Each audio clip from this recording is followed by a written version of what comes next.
Hello everyone, Loremaster Sotek here, and let's talk about upcoming goodies. So I told y'all that I was going to do a video kind of breaking down all of the different aspects of the roadmap that we had revealed, and I'll hopefully have like images and stuff coming up as I talk about relevant things. But so this is going to be the first of a series of videos where I'm going to talk about my kind of thoughts and predictions for the upcoming DLCs and free LCs.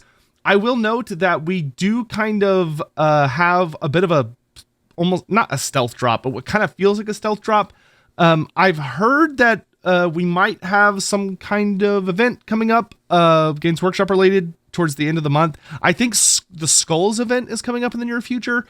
I don't remember what time it was at last year. I want to say it was in May last year, but it's usually either in May or June.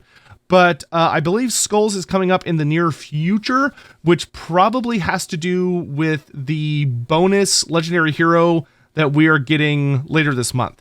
So we've been told that patch 3.1 has a legendary hero in it, as it's just there, and I'm assuming it's related to the Skulls event. But it's also going to be coming with the Chaos Dwarf endgame and also a new lineup of Regiments of Renown, which is excellent news.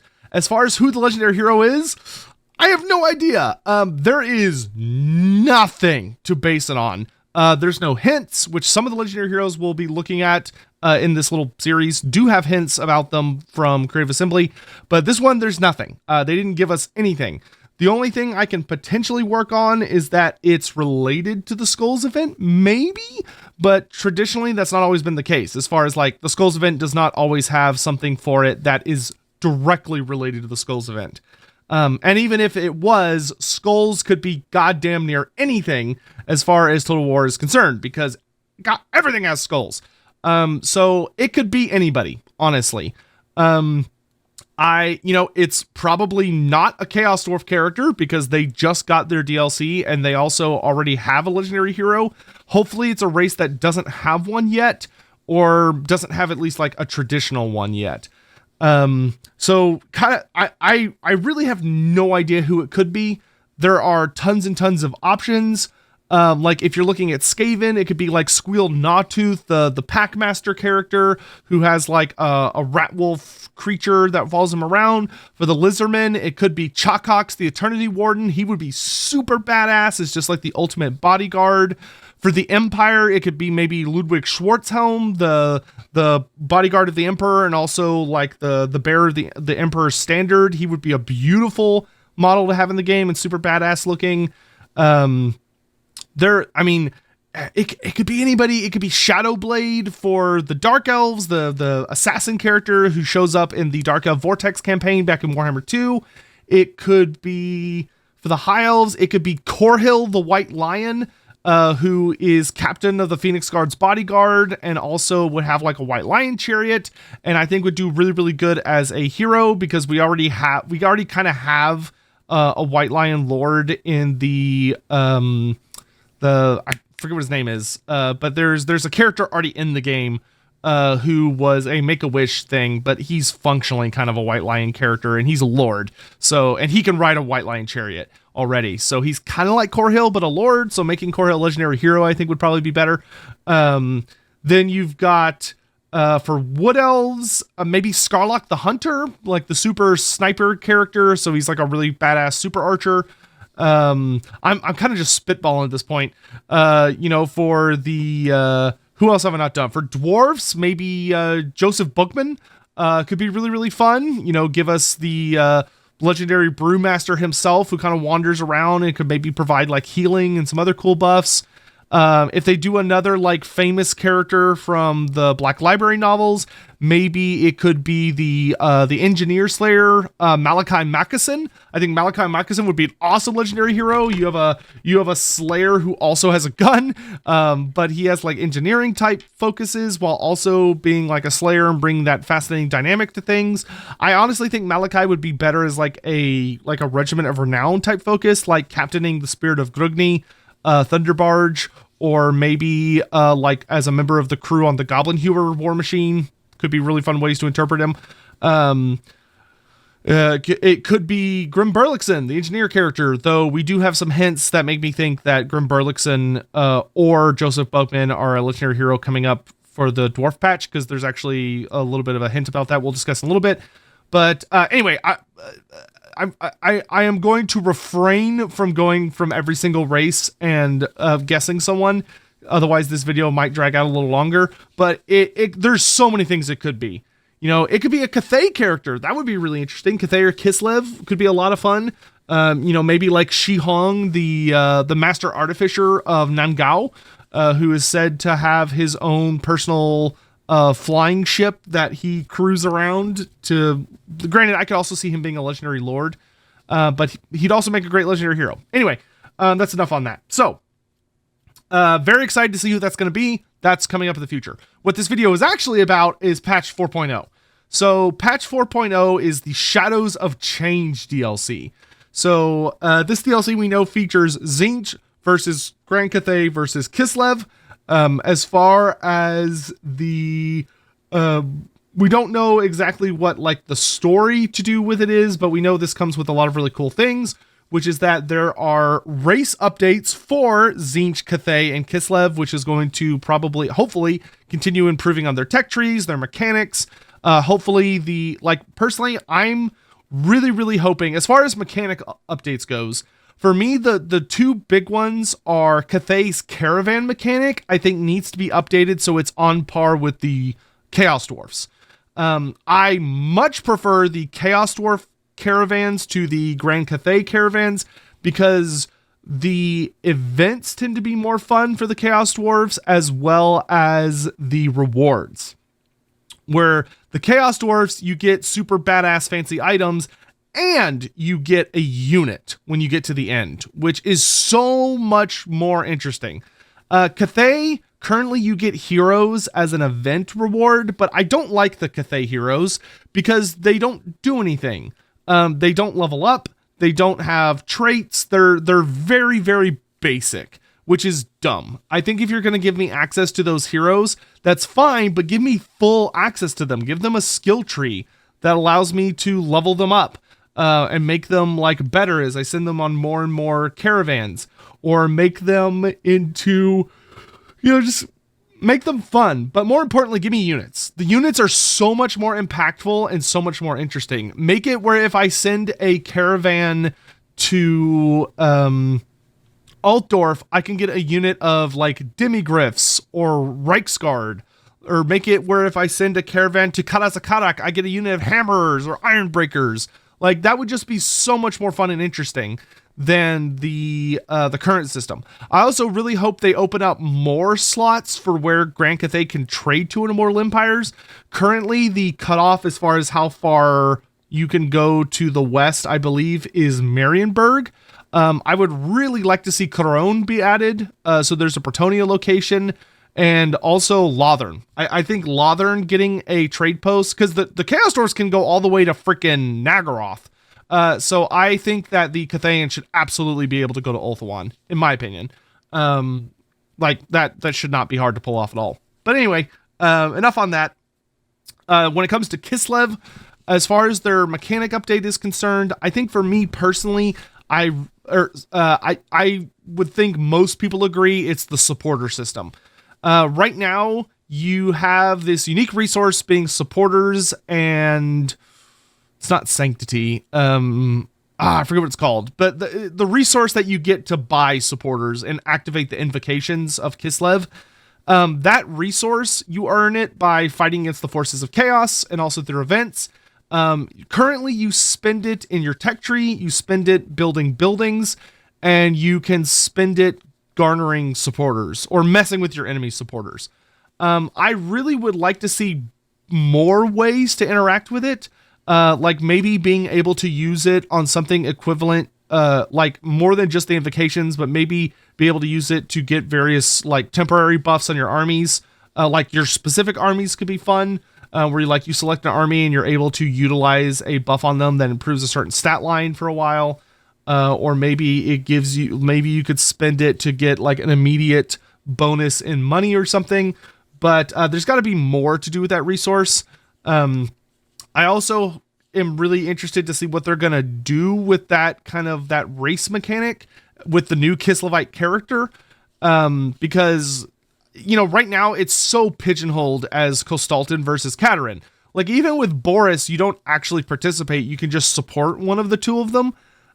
Which, frankly, I think, like, you're kind of forced. Like, if you're optimizing the situation, which I think it's rare you wouldn't be, you're always going to support Katerin. Because if you support Katerin and she wins, then it's easier to confederate her because you have an innate diplomacy bonus with Katerin that you don't have with Kostaltin. Which is kind of weird when you think about it. Like, you figure Kostaltin would be just as excited to work with Tsar Boris, because, like, he considers, like, he doesn't like Katerin. He considers Boris to be the true Tsar. But I guess you could also argue that Kostaltin wouldn't really want to give up his position of power, if push came to shove, but whatever. As far as the, so really interested and hope to see they continue to develop on that mechanic. And then, of course, tech tree stuff. Tzeentch, I really don't think Tzeentch needs a lot of tweaks mechanics-wise. Tzeentch feels pretty good the last few times I've played him. Maybe continuing to improve the tech tree to make the techs a little better. But, yeah, you know, I think everything there is pretty decent. So, moving on to predictions. As far as predictions go for the DLC itself, the FLC, I feel like they kind of showed their hand too much already. So they tell us that the free legendary hero, so the legendary hero who is completely separate from the DLC, they say free legendary hero, a frontline fighter twisted by the Lord of Change. So it is a Tzeentch melee fighter. That is a very, very, very slim roster. There are only 3 characters I can think of off the top of my head, and one of them is kind of a stretch, who I think could be legendary heroes for Tzeentch, that are melee fighters. The first, which is one that I've had at least 4 or 5 people ping me about and be like, oh, is this who this is Echoed Hellbrass. So for those unaware, Echoed Hellbrass, he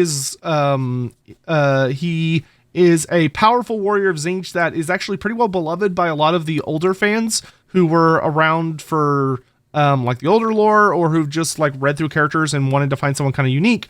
Echoed Hellbrass is a very bizarre Tzeentchian character in that he has a very unique story, or mutation, I should say, where wherever he goes, he leaves the path behind him, which is that Echoed Hellbrass has a very bizarre gift or mutation where anywhere he steps as he continues on his path through the Chaos Wastes, life springs up in his wake. So literally, as he walks along the ground, behind him grows green life. So like plants and grass and flowers and saplings and like all these things. And it's not even, if I recall correctly, it's not even like a twisted form of life. It's exotic. Like the plants are very alien as far as like their coloration and species. But to my understanding, to my memory, they're not actively dangerous. It just like marks where he's been.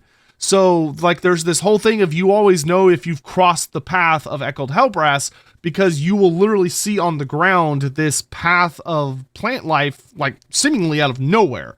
You know, the Chaos Wastes and stuff being lands of ruination and death and dust and nastiness, which is super duper interesting.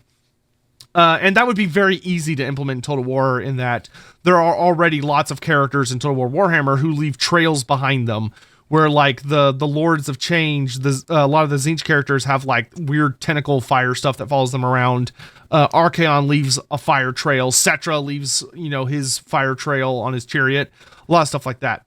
But so that is a potential option. He's full decked out in plate armor. He has chaos armor. He also wields this big old 2-handed sword called the Wind Cleaver, which is supposed to literally be able to control the wind. Like he slices it and it causes these like blasts of wind, and is actually a pretty devastating weapon. He hasn't really appeared ever since his original 5th edition release, but he does show up in the end times very, very briefly before he dies. He actually fights Felix Jaeger and is killed on accident by dwarfs like blowing up a mine beneath him, and he falls into it and dies. Or actually, I think it's they explode a path up under him and a building like falls on him or something. But anyway, he gets killed. But he's a very, very powerful character. Like, they do a really good job. His death is a little silly, because you figure he would have saw it coming. But he actually like completely dominates Felix in a fight, which Felix is not a slouch. Like, they do a good job establishing Felix can throw down, but he is like very heavily outclassed by Eckhard Hellbrass before something else kills him. So that's an option. The second option is Galroch, the father of the Chaos Dragons. It's personally who I'm hoping for. Galroch, Galroch is big and scary enough to be a legendary lord, but I feel like a Tzeentchian legendary lord would probably be better serviced by a different character who I'm going to talk about in a moment.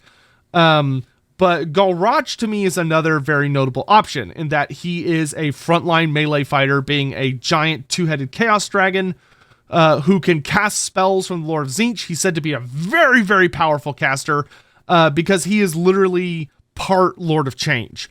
And that Galroch was a golden drake of Ulthuan. He was a star dragon who was like a beautiful golden color and was who was ridden on by a rider who was a great elven warrior.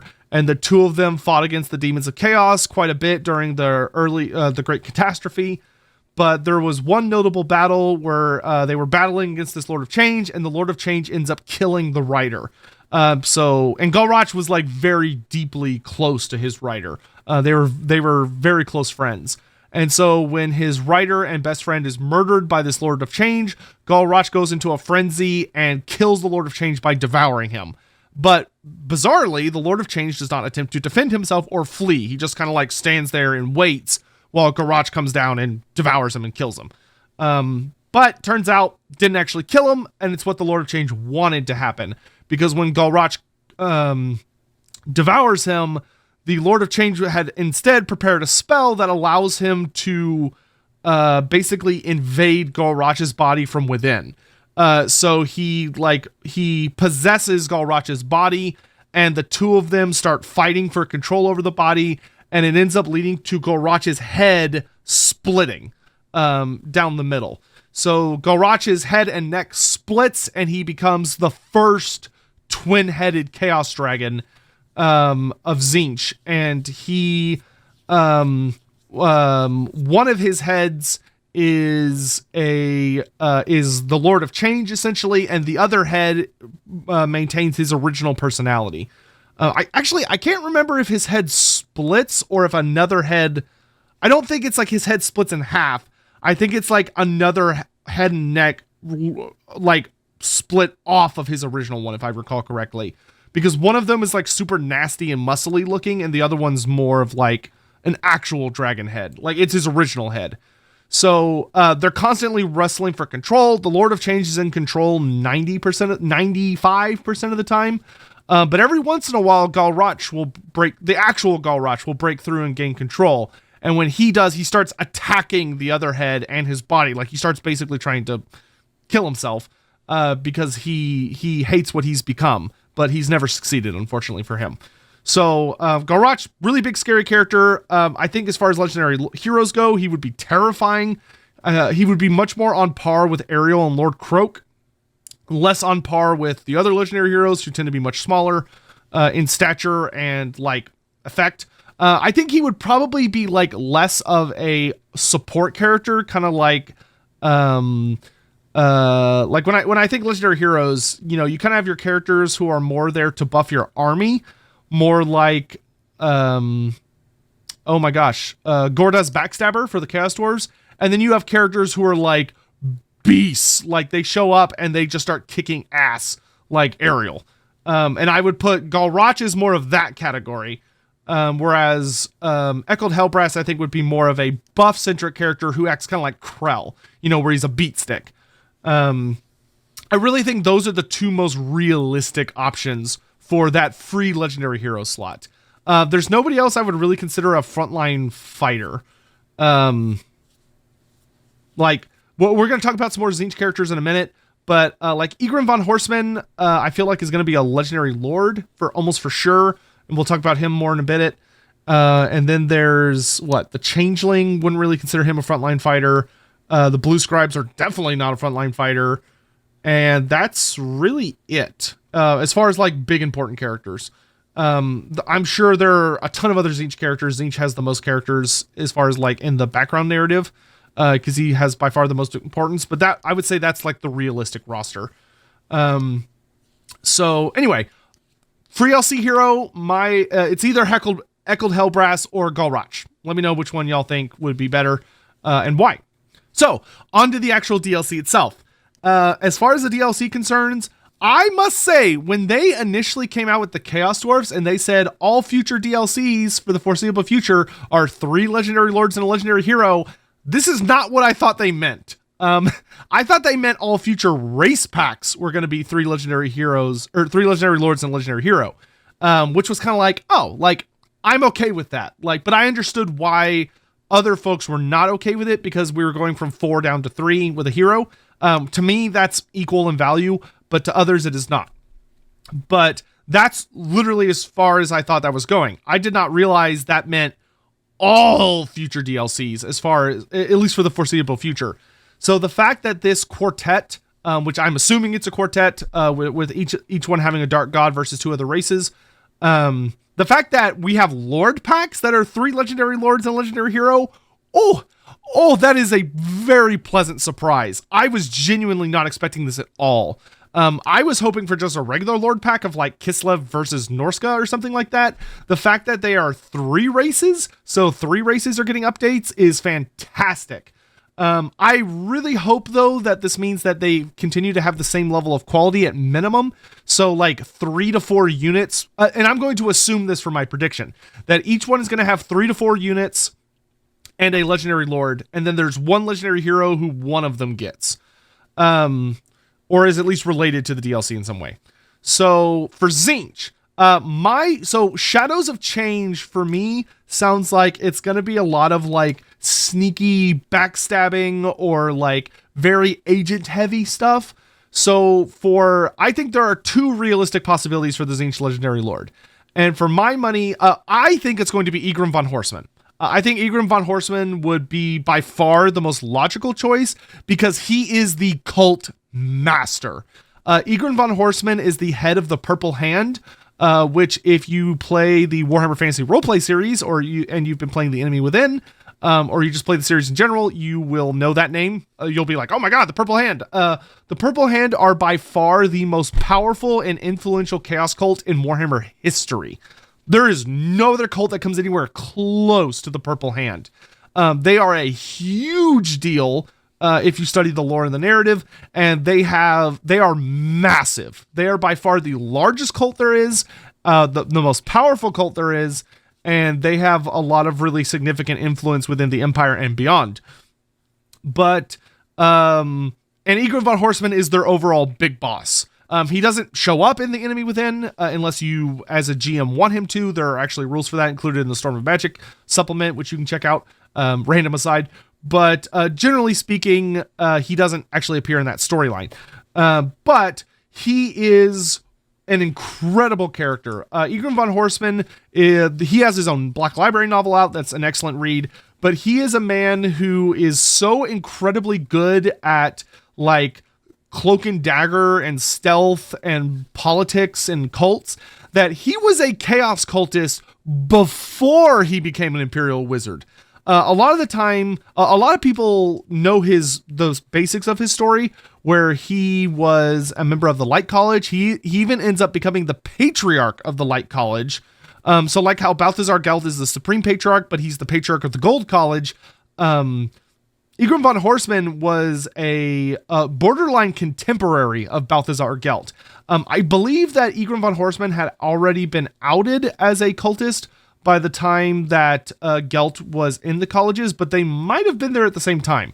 I believe Egrim was already ousted, because Egrim is a relatively recent thing. It's not like he's been around for like 200 years or something, if memory serves. But as for his overall story, Egrim was a guy who I believe was born and raised. He was either born and raised in Altdorf or in the Reichland, but he's an Imperial native. Eventually, he went through some shenanigans and had to deal with some really horrible people. And in the midst of that, he became obsessed with revenge on these horrible people.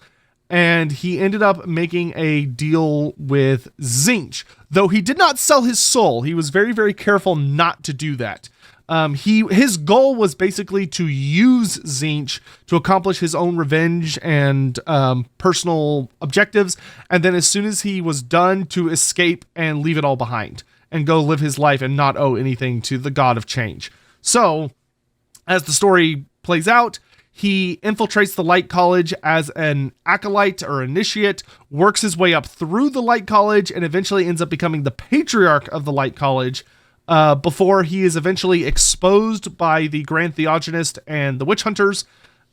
This leads to a huge battle within and around the Light College, where they attempt to apprehend and kill him, but Igrim von Horseman had an out. He had, that's also where he got the Skull of Catan, which the Skull of Catan is a talking skull that reveals many secrets to the bearer, and is a item very heavily associated with Igrim because he uses it all the time.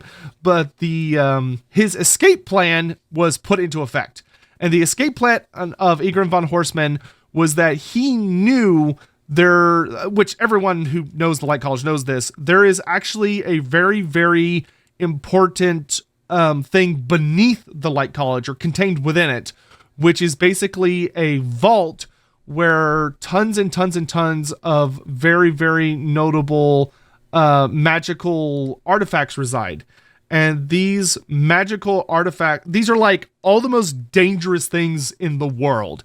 So like any chaos artifact that cannot be destroyed because it's impossible to destroy, or because destroying it would have too many ramifications, or because they don't want to destroy it because it might become in handy later, but it's still too corrupt to be allowed out anywhere else.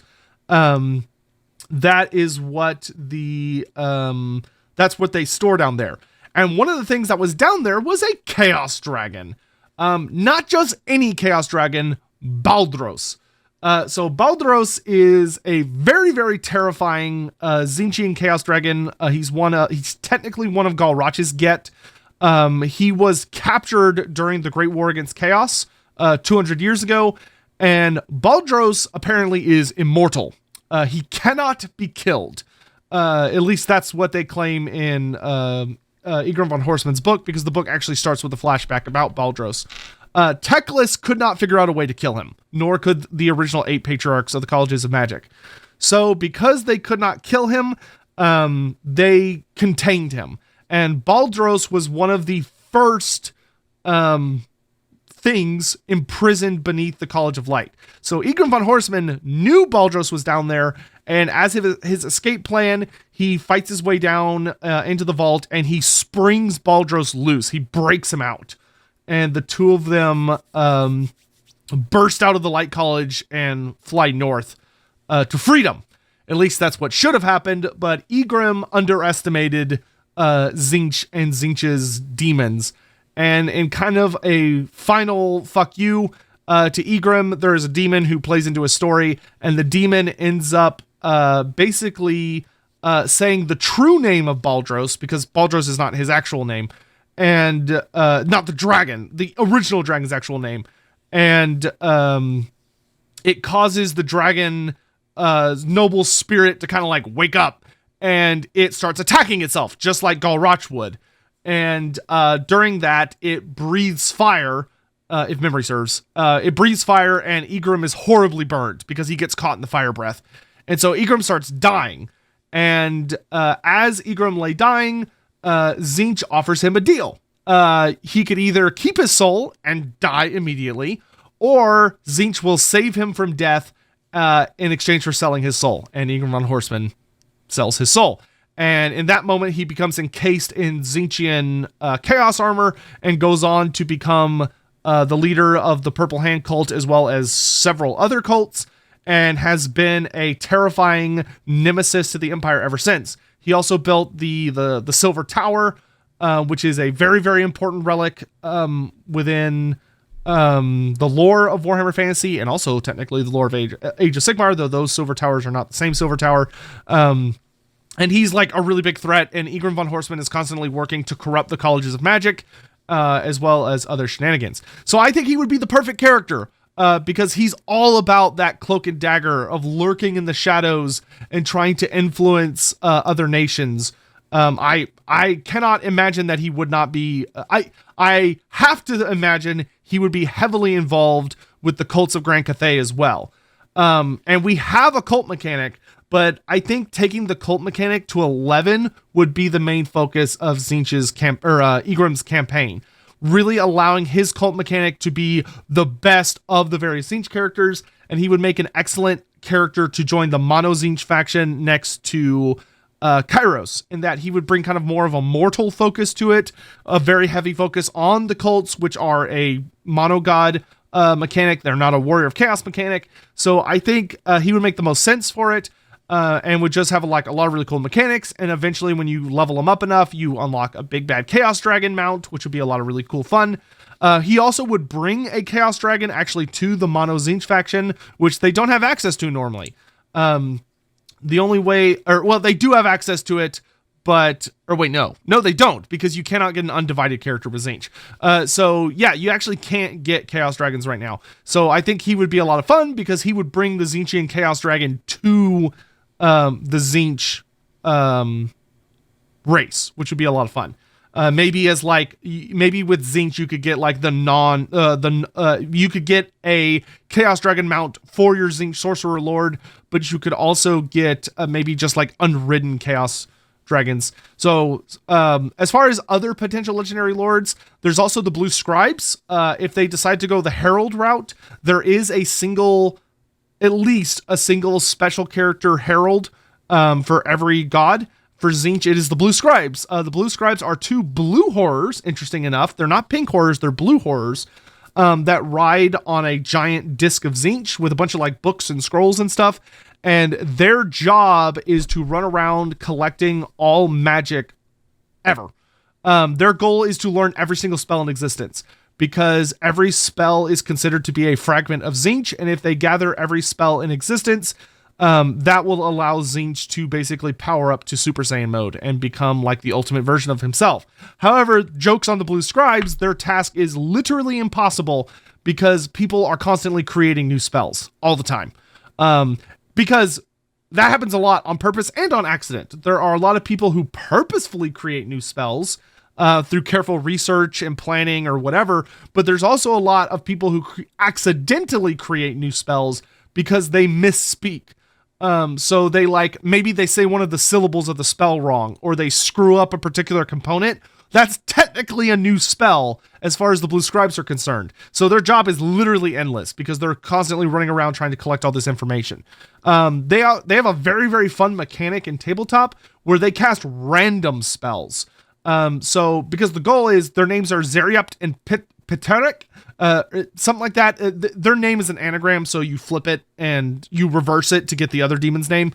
But it's super weird to say, because it's like P''TAIRX or something like that. But they're delightful idiots. One of them has the ability to read, but he cannot comprehend what he's reading. And the other one has the ability to write down any spell that he hears or sees, but he cannot read. So the goal is like they kind of act as like a check for one another. And so when the two of them get into combat scenarios, the way they handle combat is that the one that can read but can't comprehend it basically looks at what the other one has been writing, and he just randomly starts reading off spells and just throwing them everywhere. So they are not able to really know what spells they're casting. So the way that manifests in tabletop is that you would get random spells to cast from. So I think in Total War, this would not be terribly difficult to implement. I would just give them random spells. So like when you upgrade them, you basically unlock spell slots and how powerful the spells are, as far as like, you put in like 2 skill points, so you are able to overcast it, and it's the cheaper version, for instance, or a lower cooldown. But the way I would do it is, how when you play Daniel, the Demon Prince character, he has random Reign of Chaos powers, right? So his army abilities are randomized. depending on various things. I would do the same thing for the Blue Scribes, but his spells are randomized. So through his skill tree, you unlock the spell slots, but whenever you cast a spell, the slots are re-randomized. I think would be a very, very cool way to do it. So he can have up to 6 spells, and whenever you cast a spell, it just re-rolls. Or if they want to make it easier on themselves, they could make it where maybe it's random when you go into a battle, but once you're in the battle, you have that list and you stick with it. Personally, I would prefer to just keep it just always randomizing, because it would make him really hilarious and also completely unreliable in the best of ways. So that's another Legendary Lord option. Just to really hone in on the demonic aspect and more on like the horrors and the flamers and more of the low tier demons, whereas you have Kairos being more with like your greater demons. And like he would be obsessed with running around trying to collect magic. I imagine would be his main focus, is running around stealing magical artifacts and spell knowledge from everywhere he can. As far as the legendary hero is concerned, it could be any of the heroes I mentioned earlier, but I think the most realistic option for the legendary hero, if it's a Tzeentch hero, is the Changeling. So the Changeling is like the ultimate doppelganger, or copycat. He is a very mysterious demon that wears a hood that covers his face. No one knows what the Changeling actually looks like. It's even purported that even the Changeling himself has forgotten his true face. But he is a shapeshifter. Once he studies someone for long enough, which is actually surprisingly not very long time, he has the ability to basically completely and utterly copy them, regardless of how big or small they are or what abilities they possess. He's able to be a perfect mimic. So like he copies their fighting style, he copies their equipment, he copies their spell ability, depending on how far you go with it. But he is a terrifying character. Like he could copy Kolek Suneater and turn into Kolek Suneater if he wanted. Luckily for the world, he's more of a trickster persona. So he's not really about, he doesn't tend to lead armies or really care about domination, stuff like that. He's more just an asshole that likes playing tricks on people. There's a whole bunch of stories about he once locked Khorne out of his own citadel. So Khorne was forced to basically lay siege to and break down the gates to the Brass Citadel because he couldn't get back in because the Changeling locked him out. And there's also a storyline about how he tricks Slaanesh and Nurgle into fighting a war, which is hilarious. He's a real douche canoe, but he would make for a great legendary hero. The only thing about the Changeling is that I would really want them to find a way where you get to play with the Changeling himself. So you actually get to like use the mini or the design, because he has a very cool design where he's like this creepy creature of floating robes with 3 arms coming out. I would really like it to be where you're encouraged to use his original design, but he should also be able to transform into anybody he wants. I don't know how that would work. Like with the Cathayan Dragon Lords, maybe that's a way to look at it. Of like Miao Ying and Zhao Ming, can transform into completely different models, right? You have the human dragon form and then the dragon form. So maybe the Changeling could do something like that, where he has his original form and then there's an ability you can activate that toggles him into his transform. So maybe they could do something along the lines where, like with the Cathayan Dragon Lords, they transform from their human form to their dragon form. Maybe the Changeling could have an ability where he transformed from his regular actual Changeling form to whoever he turns into. As far as like who he can turn into, I don't know how far they're going to be able to go with that. Like he shouldn't be able to turn into anyone that has a mount, because the Changeling does have limits. Like he can't turn into like Karl Franz on Deathclaw. He can't turn into Kroq-Gar on Grimlock, but he should be able to turn into just Kroq-Gar. So like I do hope they have limits on him to make him like not quite as powerful as the original character. But I don't know how far they go with it. Like if he turns into Teclis, does he have access to all of Teclis's spells? If he were to turn into Kolek Suneater, does he have Star Crusher? Does he have all of his items? There's a lot they could do there as far as like when he turns into the character, how much does he turn into them? Also, I imagine his skill tree is going to be really weird. Because, like, presumably when he turns into them, he would turn into them with their base stats.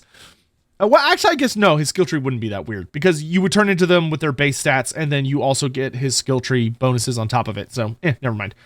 But let me know how far y'all would like them to go with that. But personally, I think the Changeling would be a dead ringer for Legendary Hero. I can't really see him leading armies. That's not really his thing. But there are multiple characters I have said that for Total War, and then they have ended up being Legendary Lords, and it's been fine, like Deathmaster Tzeentch, who I would have been like, no, he shouldn't lead armies, because in Tabletop, he explicitly had a rule that he couldn't. But he does anyway, and it works fine. So, you know, I don't think there's really a wrong answer. So my prediction is Egrim von Horseman and as Legendary Lord, and if it's a Tzeentch hero, it's the Changeling. So with the blue scribes being the alternative Lord option. Moving on to units. I don't really know what they could do with Tzeentch, to be honest. They kind of have everything. Like, that's truly Tzeentchian. There are Tzeentch kind of aligned things that could maybe be added. I believe we have all the chariot options. They could use, like, I don't know, like brimstone horrors from Age of Sigmar, but that's a genuine Age of Sigmar unit. So I don't see them using that. Which brimstone horrors are like what blue horrors are to pink horrors, brimstone horrors are to blue horrors. So they would be like a mass horde unit that probably wouldn't even have a shooting attack. Which I don't see that even being particularly useful, to be honest. I'm trying to think. Like, even when you look at, like, they could do Zongors. Zongors would be really cool. I really would like to see the Monogod Beastmen, and I would expect them to show up in the Monogod roster as well as the Beastmen roster, so that could work. Zongors could work very well. So that's one. Okay, so just thinking about everything that's missing. Like, everything that's missing. They could do creatures that maybe show up in other rosters as well if we continue that idea. That are Tzeentch aligned. They could do the so we have seen artwork for the oh god, what is it called? The Great Spined Chaos Beast. So the Great Spined Chaos Beast is technically a Chaos Warhound that has been mutated to such a horrific extent that it's become a full-on monster-sized creature, and it's got a bunch of spikes sticking out of it, and they're nasty looking. I believe we've seen artwork of that in one of the art books. So that's a potential option. Could be the Chimera. Chimera tends to be kind of Tzeentchian in influence, with like the 3 heads, and it's, you know, it's very warp and a big chaos creature. Really nothing. None of those are really like mono Tzeentch though. Like those are more, I mean, those are Warriors of Chaos. But I mean, you could just drop them in here and then also give the Warriors of Chaos access to them. I wouldn't have a problem with that. I mean, that's what they kind of did with the Warriors of Chaos DLC, right? The Warriors of Chaos, the Champions of Chaos DLC introduced a ton of shit that also was given to the mono gods. So doing the exact same thing in reverse, I think would be completely fine. Because I legit cannot think of anything mono Tzeentch. That is pure Tzeentch. Like Zongors, I would say are more Beastmen than mono Tzeentch, but at least those are purely Tzeentch themed, right? So like Zongors, I feel like are a definite call out. But like every other creature I could think of that is not in the game yet. Cockatrice, Chimera, Mutilith Vortex Beast, Great Spine Chaos Beast, like Greater Chaos Spawn, maybe Weird Spawn. They could do Weird Spawn. Weird Spawn aren't really considered like a separate thing, generally speaking. But depending on how you look at the lore, Weird Spawn were like Chaos Spawn of Tzeentch. But we have Spawn of Tzeentch. But like Weird Spawn, as they were interpreted by Warhammer Mark of Chaos, could shoot lasers. Like they were like a shooting version of a Chaos Spawn unit, so they could like vomit fire at people. So I don't know, maybe that could be interesting. In Return of Reckoning, which was technically an alternate universe, the MMO game, they also had Specialist Chaos Spawn, which the Tzeentch one was called a, I believe it was called it was like a worm. It wasn't a worm spawn. I can't remember the name for it, but it was it looked like a giant chicken monster. It was actually really badass. You could summon one as a magus, which was cool. So maybe something like that. Instead of like a spawn of Tzeentch, it's like a genuinely different creature. But yeah, I don't know. I'm kind of struggling. Like, we already have disc writers. They could do multiple versions of the Zongor, but I feel like that I don't feel like it's going to be the AOS version. I feel like it's probably going to be different. Because I really don't think Games Workshop wants them just flat out using AOS stuff. If they can avoid it. But it could be like there are three kinds of Zongor in AOS.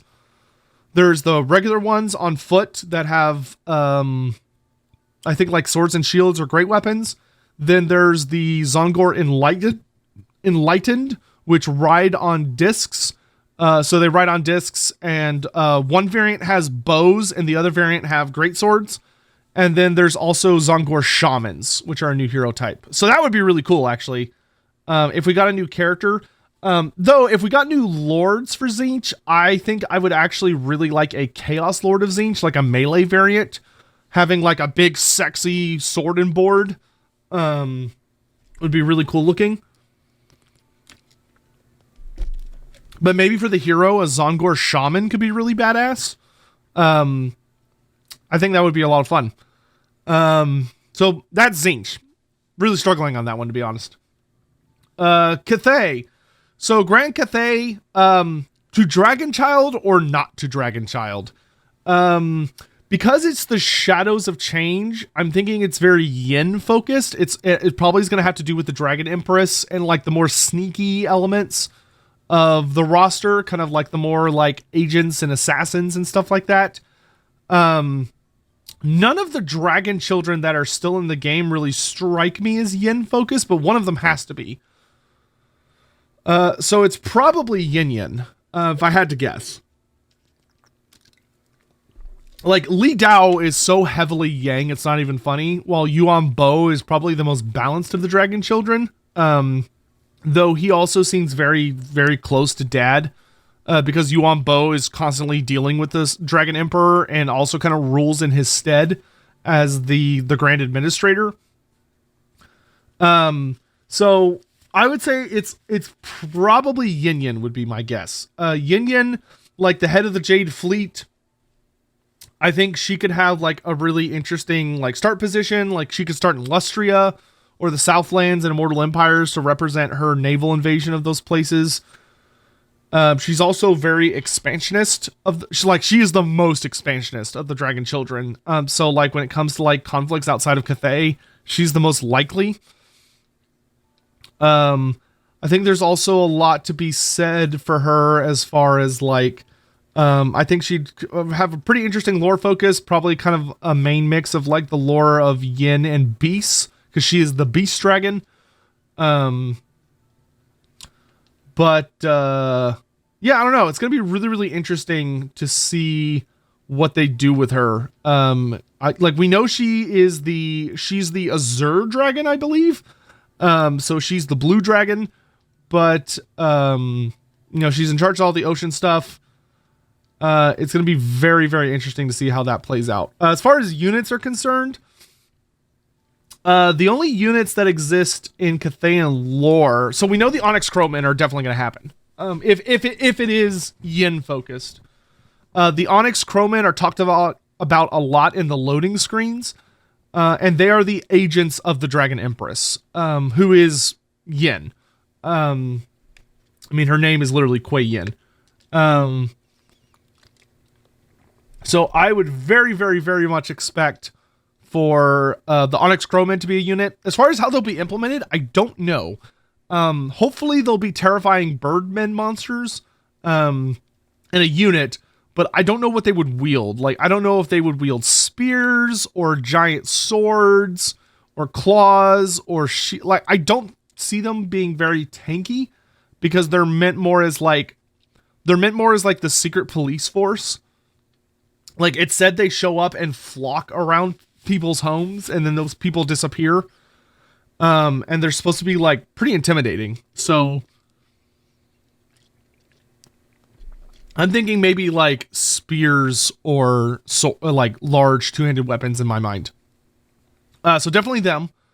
Then as far as the other units are concerned, because Yin tends to be very like shooty focused, I would really like to see some kind of horse archers. Right now, there is no ranged cavalry for Cathay, which is weird. Excuse me. Really feels like there should be ranged cavalry. I feel like that's a bizarre hole in their roster. So some kind of ranged cavalry would be nice. It doesn't have to be peasants on horses, but maybe some kind of elite archer on horseback. Then I would probably go with, for the third option, maybe some kind of monster or larger creature. There are mentions of, if you look at old Cathay lore, for the Tomarcon book, there are mentions of lion constructs. Kind of like the typical like lion statues you see in a lot of like Chinese mythology or Chinese artwork. But also like literally anything from Chinese mythology. I'm not super well versed on it as far as like monsters that appear in Chinese mythos. So really just once again kind of foraying into places where we don't have a lot of background lore. Oh, right. So as far as the Legendary Lord goes, I think it's going to be Yin Yin. It could also be Shi Hong. I think Shi Hong would actually be a realistic option. Once again, Yin tends to be the lore that's very heavily associated with like shooting and like bows and engineering and siege weaponry and stuff. And Shi Hong is said to be he's the Grand Artificer of Nangao.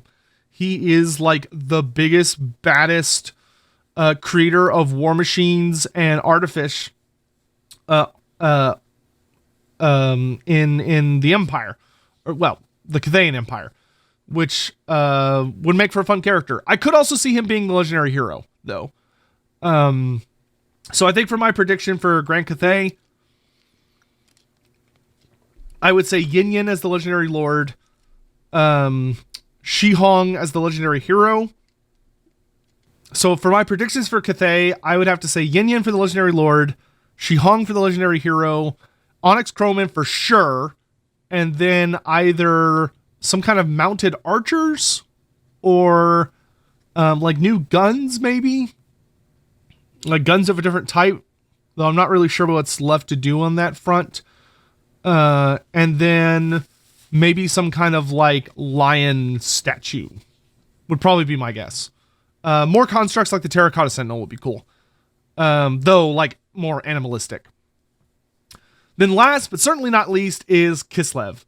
This video has already been going on forever, so I'm just going to kind of speed through this. So Kislev has a lot of stuff they could do. Please God, let it be Mother Ostankia. It has to be Mother Ostankia. Mother Ostankia is like the most shadowy, spooky legendary lord in Grand Cathay. So she is the Baba Yaga character. She's the head of the hags. She is like one of the Ungol people. So not the Gospodars, who are kind of like, when you think Kislev, you're probably thinking of Gospodars, who were technically an invading force that integrated into Kislev. The actual natives of the land of Kislev, the people who have been there for thousands and thousands and thousands of years, are the Ungols. And the Ungol people have like, they deal with a lot of the spirits and the creepy things in the forest, and have been fighting against chaos for an obscene amount of time and working with the land of Kislev itself in order to fight against these forces. They're the original worshippers of the Kislevite pantheon. The Gospodars adopted most of the pantheon. They did not bring it with them. So For the Ungol's, I would expect this kind of to be the Ungol DLC. So I would very much like to see elite Ungol units. So like, so maybe like an archer melee. So not a gun melee hybrid, but an archer melee hybrid, because Kislev really has a focus on range melee hybrids. So like an archer melee hybrid who's very big on having the woodsman talent. So they're very, very skillful at navigating the forests. They're able to deal, maybe they have like good anti-large or armor piercing, to represent like they're experts at dealing with the forces of chaos. But like maybe like they could kind of be like super elitist hunters who are able to like navigate the forest and use stealth, but when they shoot, they actually deal like a surprising amount of damage. They could do the for the big monster, I would love Frost Fiends. I think Frost Fiends would be super badass. So Frost Fiends are said to be giant bat monsters. They're believed to be elemental incarnations of Kislev itself. And they're giant ice bat monsters. Like, they're made of flesh and bone, but they have so much ice on them that they appear to be elemental creatures of frost. And they are said to be large. Like, I'm thinking like Terrorgeist sized or near Terrorgeist sized, but like large ice bat creatures, that like maybe have like an ice breath attack and like, so like take a Terrorgeist and a Frost Phoenix and make them kiss. And that's the Frost Fiend. That would be a very badass big uber monster. And then maybe some kind of like spirit unit. So maybe like a spirit creatures of the forest that represent, because the hags used to have, there was a lot of spirits in the land of Kislev that could be interacted with, for good or ill. So having a unit represent them could be a lot of fun. So maybe like a unit of bizarre spirit creatures that come from the forests, or just the land of Kislev itself. No bears. We don't need any more bears. No more bears. We're done with bears. For Mother Ostankya herself, I hope she has some form of chicken hut, or like the mortar and pestle flying thing would be really fun. But hopefully some kind of cool mount. I hope she's terrifying. She should be fucking terrifying. She shouldn't just be an old lady. She should be like there should be like a crone visage about her, but she should have like claws and like lots of terrifying imagery. I would like for her to come with a new lore of magic. I think she should come with the lore of hags. The lore of hags in tabletop or the RPG was very heavily based around curses and summoning. So you could summon spirits, you could summon frost fiends, you could take on the visage of the ancient widow, who is actually the goddess Kislev herself, which her image was like terrifying and could terrify enemy units away. So like I'm thinking a lot of buffs and debuffs. Actually, probably not many buffs. Probably a lot of debuffs. So probably like spells that curse enemy units, or spells, or maybe like a buff spell that makes a friendly unit cause terror. And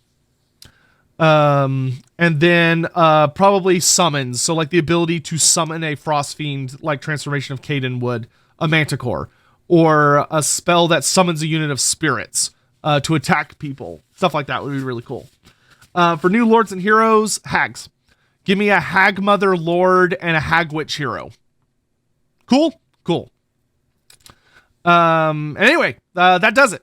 So the only other thing I can think of, like Kislev wise, because it's kind of cloak and daggery, they could do the Akshina, which used to be the Chekists back in the old lore. So they're like the secret police. However, they tend to be agents of the Ice Queen, rather specifically. So putting them with the Ungol's might be a little weird. But they're also very cloak and daggery, which I feel like the purpose of Shadows of Change is to be cloak and daggery. Granted, I'm literally basing that on the name alone, which isn't a lot, but that's my thoughts. So that's it. Thank you all so much for watching. I hope this was interesting. Let me know what y'all think of these predictions down below. Is there anything you're like, no, that's stupid, I don't want that, or yes, that's awesome, give me as much of that as possible? Is there anything I didn't think of that you think would be really cool, especially when it comes to like Grand Cathay? I would love to hear y'all's thoughts on like For those of you who are more intimately familiar with Chinese mythology or history or legends and stuff, let me know about their monsters and creatures and what you'd really like to see. Or like, you know, if you're more of a historical fan, like what kind of weaponry is unique to the history of Cathay or China and its armies have we not seen represented yet? That would be really cool. Thank you all again for the second or third time for watching. I'm going to go now. I'm feeling much, much better. It's still hard for me to talk for long periods of time, so this video was a little difficult. But we managed. Catch you all later. Have a good day. I'll be back tomorrow to discuss the Thrones of Decay. So, yeah. Thanks for watching.